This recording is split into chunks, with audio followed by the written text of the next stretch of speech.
Okay, kodeo bakagwa omwekumire ku channel ya Dr. Hussein Media nsonga ku nsonga mwebale milimo mwebale okuyya mwebale okutetenkanya bana mukola kyamaanyi okubanga mutwenda mwebale okubanga musubscribinga ku YouTube yaife okusobola okubanga munange mutwendesa okusobola okubanga twena toleta ebintu ebisinga bungi kamaala so nono kolwa lero nsobola okubanga munange eno eyungibwa ku mukwano gwange tusobola okubanga tugaya mu kunsonga ayenga wena wobotu sebugembe obanga otusoma kibuga kye Bugembe nongera okubanga otegeza nti bitira ku mu kifo kyebeta zone guest house nga kineno munange kisuza atenga keya nungi atenga bayina ebyokunwa nebyokulya atenga osasula akasente katini wasobola okubanga osula mu kifo kiri safe niwo bayina entambula bajasobola okubanga munange bagikuuma so nono kolwa lero wena tujja kubanga tutandikira mpola kasobola okubanga tutandika n'ekiramuso ekirungi nti assalamu alaikum wa rahmatullahi wa barakatuh. Wa alaikum salam wa rahmatullahi wa barakatuh. So wena tulikubanga tutandika okubanga tuwayawaya mu muganda wange sobola okubanga okobera kuba na Uganda kubasoga oli kubanga batubona esawa dino amaina nairobozi. Okay, amaina gange nenze Muhammad Abdurrahman Kale nzali wa Idinda. Mutawuni Iganga Road. Oza Idinda wano? Iganga Road mu kibuga wakati. Yeah. Omuntu owundi yanyenza okubanga amana Karim Kale. Toli kufanagana ninzi. Tuli bandawulo. Muntu yanyenza okumana omusayi mulimo olina muku kwa omusayi omutabule oba tuli bachotala baba mwirugavu munigro mama muchotala mama muchotala kibategeza nti iwoba oli muchotala. Okay. So ebibuzo bingi biri kubanga byebuzibwanga omuntu owundi bwali kubanga mbona yandyenze amane totya oba kuchimya nyama na watyam so omuntu owundi yali kubanga abona akubona yandyenze okumana nga tukali kujja mu bya esano nga ekikula kyolimu yandyenza amane kusinga obaire owangalira wa oba esano obaire oliwai. Mbaire mpangalira munsi ningi most especially I was raised in South Africa. Nakulira South Africa namala emyaka 23 South Africa. Mu myaka ejo nga ntambula munsi dandawo nga ovayo kuwajja kwa abantu awalala myezi 3 myezi 4 naira South Africa. Wasobola okubanga oyira ungwira kwa ne Uganda? Mbe mu Uganda naira mu mirundi nga 3. 2009 2017 and 2020. So omuntu owundi yaneze tundoza tuje ojja kunamba kuwambe tulokuwa garindi tusobola kwanga ati nonoka mpola omuntu amande kuba Chana kubanga chana ya Dr. Hussein Media sana konsonga yenda yabona kuko omuntu omutofu gwa liko so kati South Africa wali okola milimo ki? When I saw kotuka nali nkola mu KFC. Nali nkola mu KFC nga tusika nkoko mukusooka navaawo najja Cape Town nakola omulimu gw'okusaaza. Mirimu mingi ino gye nali nkola. Ogw'obusirikale nakola from 2020 nakola from International Police Department of South Africa. For a couple of years I was working there. I was working under section of unit corruption. Twali tugema abantu abakola corruption n'ababayi ba sente balumukira mu nsi endala. Nga nogogo walinge bwali utambuyako ayenga banta mu bujasi bakutola mu bujasi bakutakuma ku immigration bakutolayo waja mu busirikale ayenga tokolomo just ole oyino kwanga obanga asavinga. Okay. Esa wadi no ndikubanga mbona enyama Ennyama eno muzaalwa nayo ennyama yeah ennyama eno kati okubanga omuntu yandyenza okubanga afuna ku nnyama ngeno gy'olina essaawa dino omuntu alina okubanga wazzaalwa nayo olina okubanga okola otya ye? Nze nali mutono ino nali mpeza kilo 28. Kilo 28? Yeah, nali mutono ino nga ndya plate ndala kuva kuncho paka bwire. Aye mutoyi nali nja mulundi mulala mu mwezi. Sure. Nali mutono ino ukitegeera. So we nali eyo munsi debweru eyo eriyo season 3. Eriyo winter, springs and summer. So I am springs empewo yali ningi. But empewo kastaida it blows you away. Ekufuwa. Buti nali nja kuyisomero nga nsitula baga nga abantu banseka empewo eri kunzizayo enuma. Natandika otamwa amabaale bricks. Mubaga? Yeah, mfune mu kilo empewo ere mu kuntwala. Yeah. Buti benatamu bricks yantwala butwale. Buti nafuna ku magezi, then I decided to go to the gym. So when I first went to the gym nali nkuba bayo nkanga kuzira weight ayenge zito wa muna nakuchire dabi. Yeah de wali olina mu 28. So when I used to lift like a 10 kg it used to be like very heavy for me. So nabo natikula nabivako.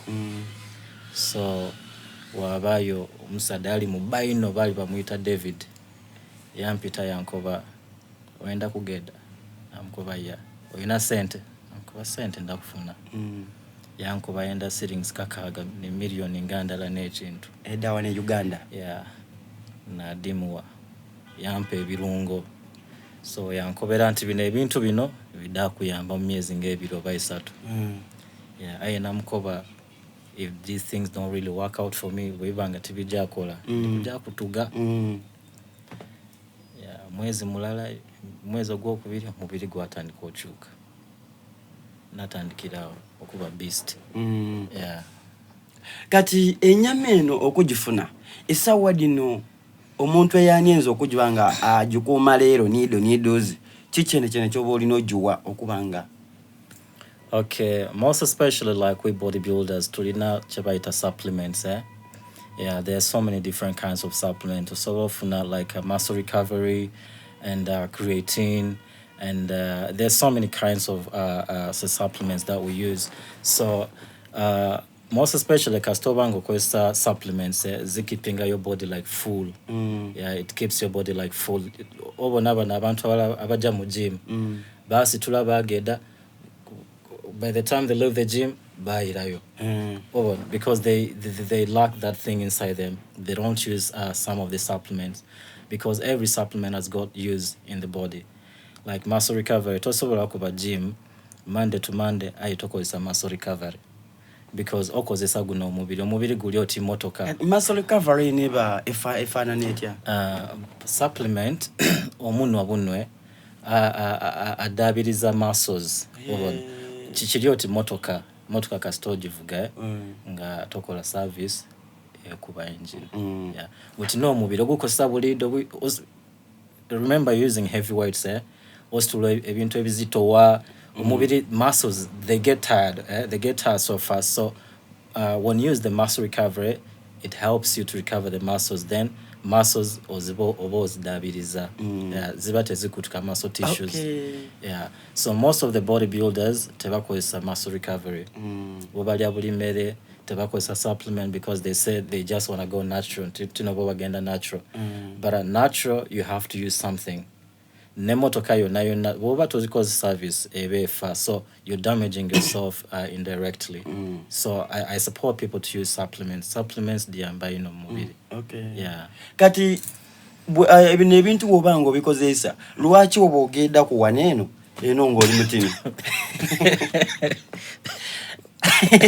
Doctor wenda ko bantu nze ndi mutini wansi kuno anti okusinzira wenda ko bantu ndi mutini wansi ntole mwempale abedo ntambule nga ndi bwerere abeyo tulamu abedo so akutotolemu wenga okuva wanu wati okuyireno wanene okusinga ku wano okwirawa ayinza ombona otya nkubona nga oli ate wansi mbonanga ntolemu empala obona efiga waliwo yantiisa ali yakambuba okola nyama eyo ng'oyinza ogikola waliwo ebitundu ebikwega. Dr. Hussein, eri ekintu ekiri natural nga Katonda yakitonda tikigeeda tikitoniwa okitegeera naawo aye butibwe kasita obeeda yino wano wansi wano odaaba oti mubba ebigere bidageeda buti wano wadaboneka oti it's small but it's not small, it's just because ebigere binene then wano katoniye, but it doesn't reduce on the size, it still remains the same size. Yeah, that's the fact out of it. Okay. Kati sawa dino enyama yo engeno okugifunamu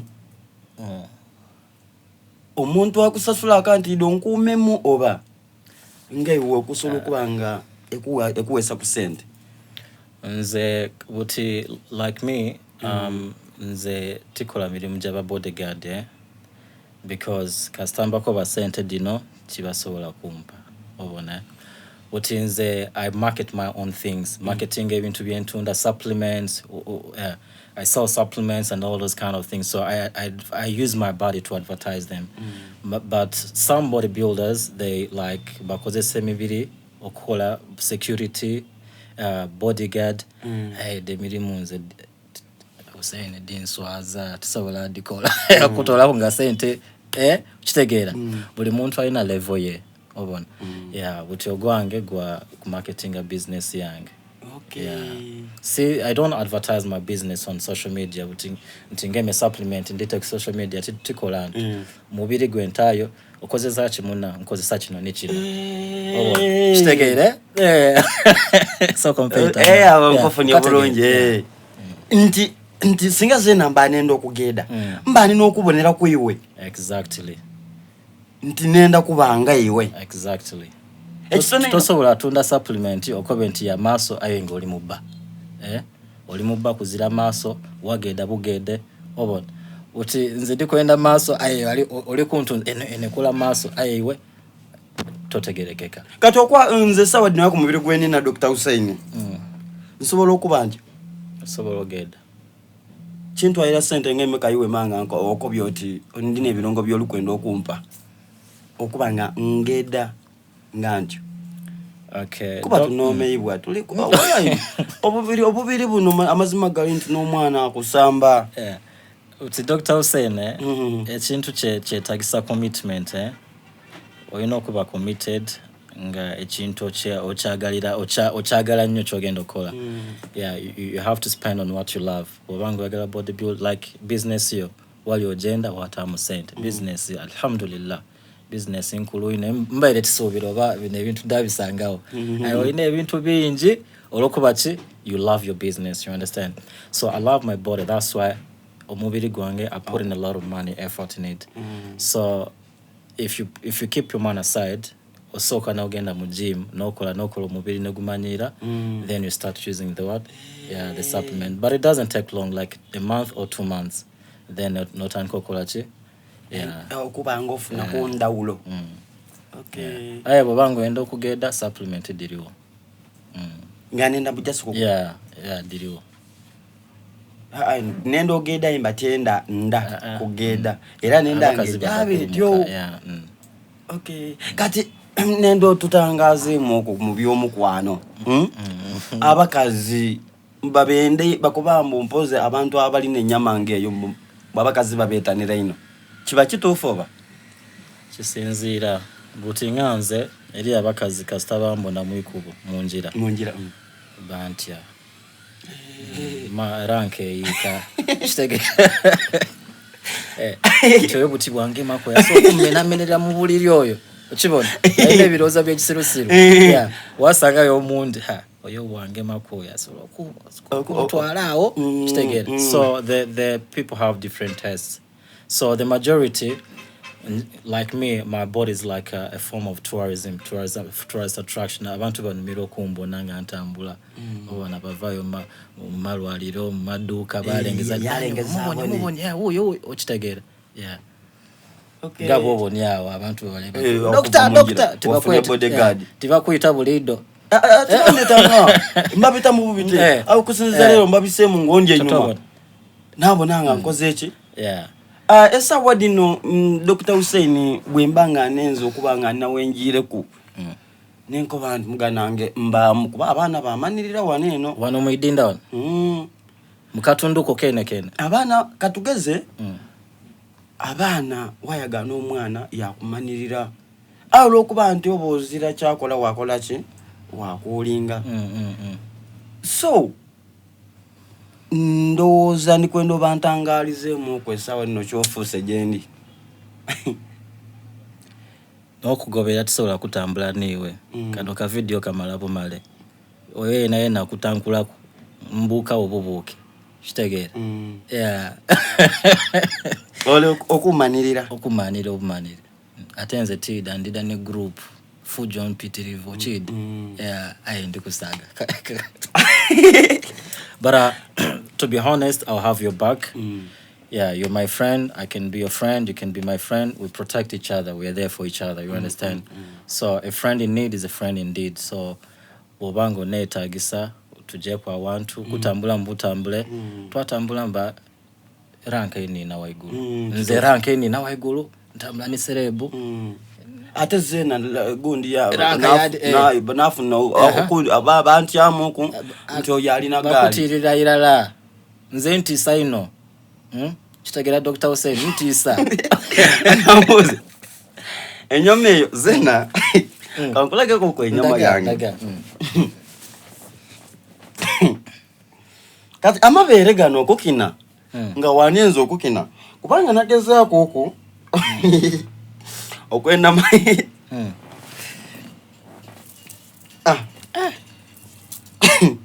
muchobo na doctor ngene nyama omubiri go mulungi kasitota mu gym odabot olokuba ife abatona ife tulina maso pure muscles dikula bulungi yeah so omubiri go oli slender kasitota mu echuma you grow very amazing you've got a very this is a very nice body girl yeah kati kuwasire bwesa wadino bwendiko mbwenongera kwenyama yo muganda wange bafire mbando yachi katonda mba mubanda chi olokuba chicken waida wano muidinda nabo nayabuza nani celebrity muidinda Dr. Hussein yakoba yinzira chi uzira isibu ngoko sateki kati eri abantu abatero okuvimba kati ngaye kitofu chebali vimba ngo omuntu aso akubanga kirengera kati soko ndage ko kwaliyo eriyo kintu kyempulira mbu bibi wawatiro mu bantu bakanyamanga imwe kiwawatiro nekirwaye abasinga bodybuilding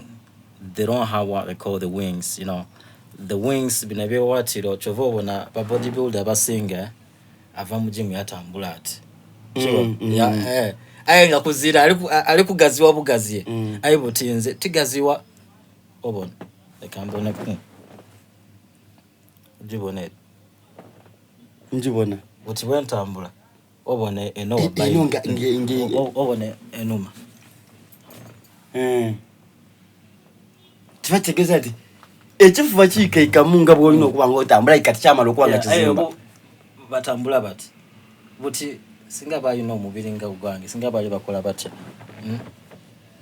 inti wova mu bine ebyokugaziwa n'oludi katenyama yellow king chibona yeah ayo nekibuzo ekindi mbwe kitofu mukole nyama yabwerera iwa kati mu banaye mu buliri kitofu oba onazo niwo kubuza abantu abo doctor wakacho gokoba mukisenge waka we mukisenge mbu mumuzira ti mu banamu babanya abakoba bato abakazi baide tugeze mu kutubona bawazira waka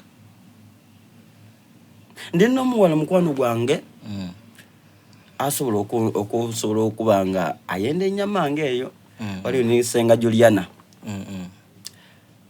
senga Juliana bwabona ku nyama ngeyo gwenendo so gwenu kwenda okusindikira nkaka sente kitofuna amani mugalina ni mu videos enimba solo kubamu music videos solo kubamu wazira buzibu Yeah, I have knows bodyguards like have TV. Katugeze bino mu video. Yeah, wazimba gundi spice obare chore yakugema kwati. Kitegere. Yeah.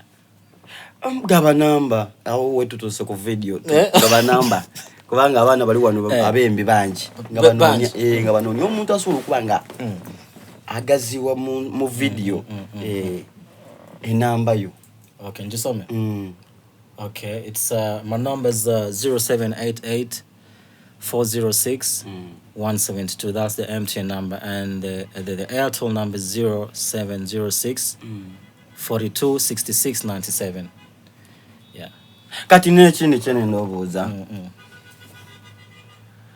wali okwineko ku muko musaada oba wali okwineko ku muko musaada omuko musaada kitegeeza ki? Omuko musaada kati nga nina my wife naenda mkazi wa waina my wife wali okwineko kati ngatidi aye ngatwaidi ayo musaada bwe yategeera yatya butye jera chembe nchako yatya butye nti awe tusobola kulwana naye yandekera bulekere natwala ngaza choiza kuchindi wangera za chembere nsubira nditeinza kukwagana na mukazi wange wansumbuwa na kusumbuwa amazima gali ente nze kyenkola ndira bwa wakagema bwa bintu bya mukazi wabisula kuluya unabisula kuliya nanzinzirawo kadatera nekweke wichi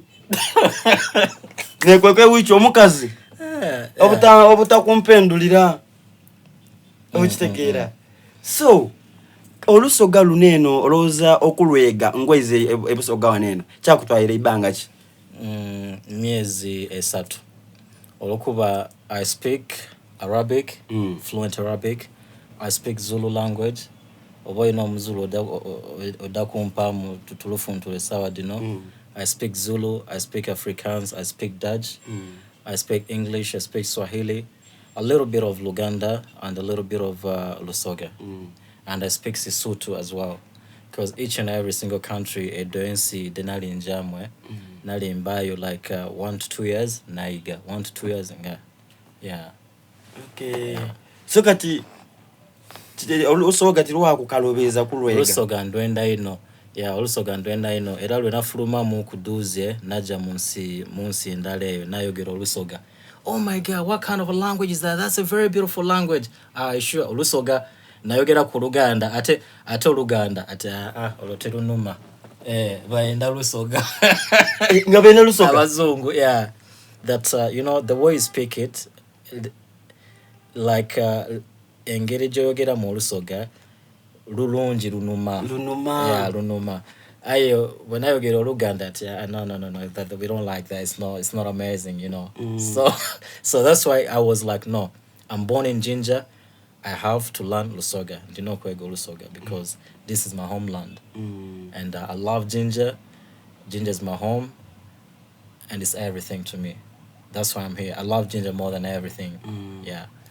So obugambo obusemba yumuganda wange kubanga ano wo bwenkukyaziza guno tiendo okolechi okome. Okay. Kuberi abajjo ne interview no waliwo abatalijja kuba abali gulaida amasimu smartphone. Kati babati batubona tulina okwaganya tukolechi tulina okusomesa. Okay. Yeah. So obugambo obusemba yesawa dino obubaka bona bwoweereza muna Uganda nena alitubanga atubona obubaka bwempereza. First of all nendo kuweereza mama wange. I love my mom so much. She's everything to me. And my mom, she's the reason why I'm here in Uganda. Mama wange ne chigendererwa wachindi ono mu Uganda. Yeah, singa nava muira nendo kuba kumpi ne mama wange. Ali wano. Yeah, ali muidinda wano ku Iganga Road.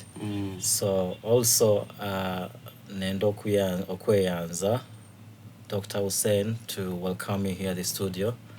I really appreciate. I had fun with you. You're a very good man.